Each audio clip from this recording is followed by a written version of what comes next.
Hello दोस्तों, कैसे हैं आप सभी। आज आपकी दोस्त आपके लिए एक बहुत इम्पोर्टेंट टॉपिक लेके आई हूँ।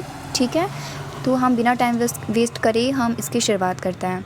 सबसे पहले इमैनुएल दुर्खिम। इमैनुएल दुर्खिम हमारे फ्रांसीसी समाजशास्त्री हैं। इमैनुएल दुर्खिम को समाजशास्त्र का वास्तविक संस्थापक माना जाता है। ठीक है, और इसकी अवधारणाएं हमारी आती हैं जहाँ पर हमारे सामाजिक तथ्य के बारे में बात करते हैं। किस बुक में करी है इमैनुएल दुर्खिम ने? The rules of sociological method में। सामाजिक तथ्य, व्यवहार, सोचने, महसूस करने के तरीके जो व्यक्ति पर दबाव डालते हैं और व्यक्ति के लिए बाहरी होते हैं, यानी कि आउट ऑफ कंट्रोल, जो व्यक्ति के हाथ में नहीं होते हैं। इसके अंतर्गत दो विशेषताएं आती हैं हमारे सामाजिक तथ्य की, बाध्यता है और बाह्यता है। ठीक हो गया। अब हमारा आता है श्रम विभाजन और सामाजिक एकजुटता के बारे में इमैनुएल दुर्खिम बात करते हैं। दुर्खिम कहते हैं, जहाँ पर उन्होंने the division of labour in society में श्रम विभाजन के बारे में उल्लेख किया है, वो कहते हैं कि जब समाज जैसे जैसे आधुनिक होता है तो वैसे वैसे एकजुटता का स्वरूप भी क्या होता है, बदलता है। ठीक हो गया। तो ये हमारा क्या है, श्रम विभाजन और एकजुटता के बारे में हम यहाँ पे बात करते हैं। उसके बाद एकजुटता के साथ साथ यहाँ पे इसके दो प्रकार आ जाते हैं, जहाँ पर यांत्रिक एकजुटता और सावयवी एकजुटता। यांत्रिक एकजुटता जो कि हमारे आदिम समाजों में देखने को मिलता है, जैसे सोच सभी की एक सी रहती है उस टाइम पे। ठीक है, प्राचीन समाज में लोग एक जैसे सोचते हैं, आत्मनिर्भर होते हैं, दमनकारी। वहाँ पे दंड जो व्यवस्था होती है वो शारीरिक दंड देते हैं। लेकिन आज के समय में आधुनिक, यानी कि आधुनिक को क्या कहा जाता है, जैविक या एकजुटता। ठीक है, जैविक एकजुटता या सावयवी। तो इसमें आधुनिक जो है समय है वो क्या है, सावयवी एकजुटता जो होती है आधुनिक समाज में होती है। सब लोग अलग अलग कार्य करते हैं, जैसे कोई डॉक्टर है, कोई वकील है, कोई टीचर्स हैं। ठीक है, ये सारे क्या हैं, अलग अलग उनका क्या है, व्यवसाय है। और एक दूसरे पर क्या होता है, आत्मनिर्भर होते हैं। क्षतिपूर्वक यहाँ पे क्या दिया जाता है, दंड जैसे आर्थिक जुर्माना यहाँ पे दिया जाता है और सुधार यहाँ पे उनके प्रति किया जाता है। तो ये उनकी दंड व्यवस्था होती है। आत्महत्या का सिद्धांत। आत्महत्या के सिद्धांत में आता है कि दुर्खिम आत्महत्या को क्या कहते हैं, सामाजिक तथ्य। ये बहुत ज़्यादा इंपॉर्टेंट है, आप इसको ज़रूर नोट कर लेना। इन्होंने समाज के आत्महत्या के 4 प्रकार बताए हैं, जहाँ पर अहमवादी हो गया, परार्थवादी है, और एनोमिक और भाग्यवादी। अहमवादी जब एकीकरण कम होता है तो व्यक्ति सुसाइड कर लेता है। परार्थवादी तो अधिक एकीकरण होने के बाद भी क्या कर लेता है, सुसाइड हो जाता है। अचानक बदलाव आते हैं तो तब क्या हो जाता है, व्यक्ति सुसाइड करता है। और ज़्यादा नियंत्रण अगर हो जाता है व्यक्ति पर तो वो भाग्यवादी हम उसको कहते हैं। धर्म के समाजशास्त्र के बारे में बात करते हैं। The elementary forms of religious life में इसके बारे में उल्लेख किया है। ऑस्ट्रेलिया जनजाति, अरुंटा जनजाति का इन्होंने अध्ययन किया हुआ है। ठीक हो गया। ये हमारे इसके अंदर कुछ हमारे पॉइंट्स आ जाते हैं। अब हम बात करते हैं उनके और हमारे टॉपिक्स कॉन्सेप्ट पर। पवित्र और अपवित्र, प्रोफेन के बारे में बात करते हैं। ठीक है, दुर्खिम कहते हैं कि धर्म को चीज़ों को 2 भागों में बांटा है। ठीक है, उन्होंने क्या किया है, दुर्खिम ने धर्म जो है उसको 2 चीज़ों में उन्होंने बांट रखा है, जैसे कि अच्छी चीज़ और पवित्र और अपवित्र वाली। टोटम जो होता है, टोटमवाद किसे कहते हैं, टोटम समाज का एक प्रतीक होता है। धर्म वास्तव में समाज की ही क्या है, पूजा है। अब हम इसके कुछ इंपॉर्टेंट बुक्स के बारे में बात कर लेते हैं। ये प्लीज़ आप नोट डाउन कर लेना, और एग्ज़ाम में जब आपकी उत्तर पुस्तिका होगी तो उसमें ज़रूर इसको नोट करना।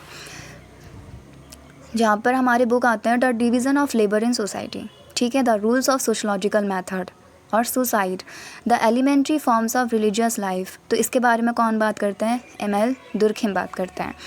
कुछ हमारे कथन आते हैं जो भी बहुत इंपॉर्टेंट है, आप इसको एग्ज़ाम के बीच में भी लिखेंगे तो काफ़ी अच्छा आपको प्लस पॉइंट मिलेगा। जैसे कि समाजशास्त्र सामाजिक संस्थाओं का विज्ञान है। अपराध सामान्य है क्योंकि यह हर समाज में पाया जाता है। यदि धर्म समाज को जन्म देता है तो समाज भी धर्म को जन्म देता है।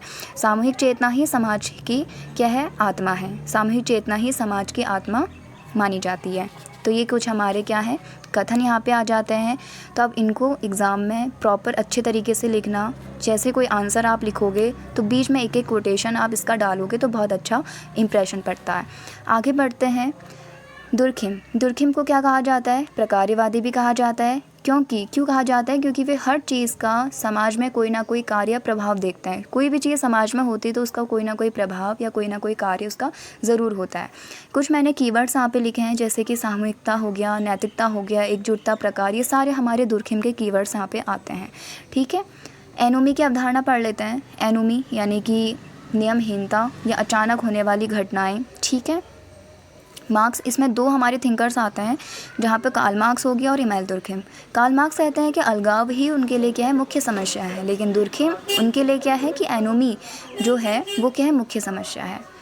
अब हमारा आता है जहाँ पर हमारे सामूहिक चेतना के बारे में बात करते हैं। सामूहिक चेतना, दुर्खिम कहता है कि जो समाज में सभी लोग क्या होते हैं, सभी सदस्यों के विश्वास हो गया, भावनाएँ हो गई, उन सभी एकजुट होकर या मिलकर एक व्यवस्था बनाते हैं जिसे हम सामूहिक चेतना कहते हैं। कुछ सभी क्या करेंगे, एकजुट होकर क्या करते हैं, उन भावनाएं, वो विश्वास मिलकर एक व्यवस्था बनाते हैं समाज को चलाने के लिए।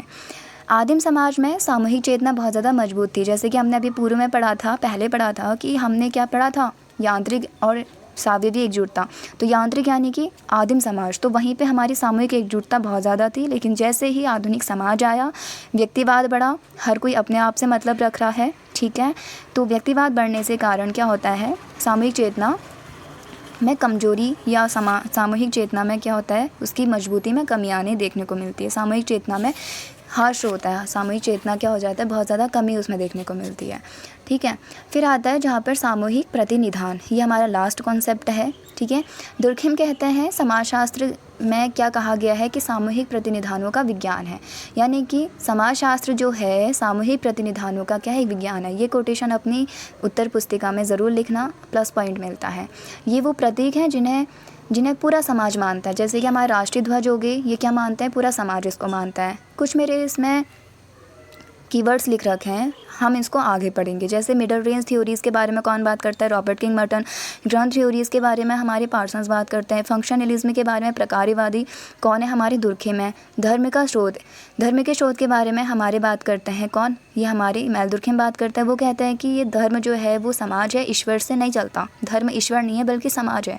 दुनिया को पवित्र और अपवित्र में कौन बांटते हैं, वो हमारे इमैनुएल दुर्खिम बांटते हैं, ठीक हो गया। तो ये सारे हमारे पॉइंट्स हमने क्लियर कर दिए हैं, और सारे जो हमारे कॉन्सेप्ट हैं इनको अच्छे से पढ़ना और नोट डाउन करना, एग्ज़ाम में बहुत हेल्पफुल रहेंगे। ये मेरे खुद के पर्सनल नोट्स हैं, ठीक है, और मैंने भी इनसे पढ़े हैं, तो मैं इनको आपको वैसे ही दिखा रही हूँ जैसे मैंने पढ़े हैं, ठीक है। तो मिलते हैं अगली वीडियोज़ में, ठीक है। मेरे चैनल को सब्सक्राइब, लाइक और शेयर करना मत भूलना, ठीक है।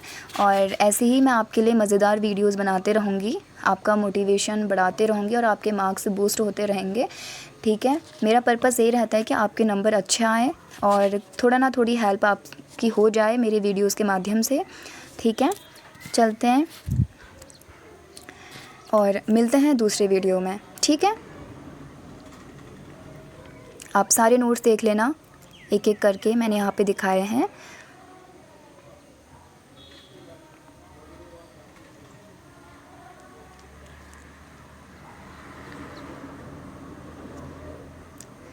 आप एक एक करके इन सबको देख सकते हो, मैं अच्छे से आपको दिखा रही हूँ।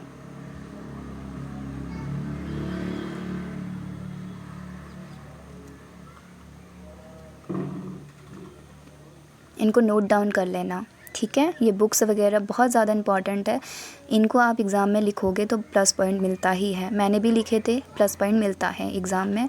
जो भी हमारा टॉपिक है उसकी रिगार्डिंग अगर जो बुक कोई थिंकर्स, कोई विचारक हमें दे रहे हैं तो उसका जिक्र वहाँ पे ज़रूर करें, ठीक है। मिलते हैं अगली वीडियो में, ये अच्छे से देख लीजिएगा। Thanks for watching my videos.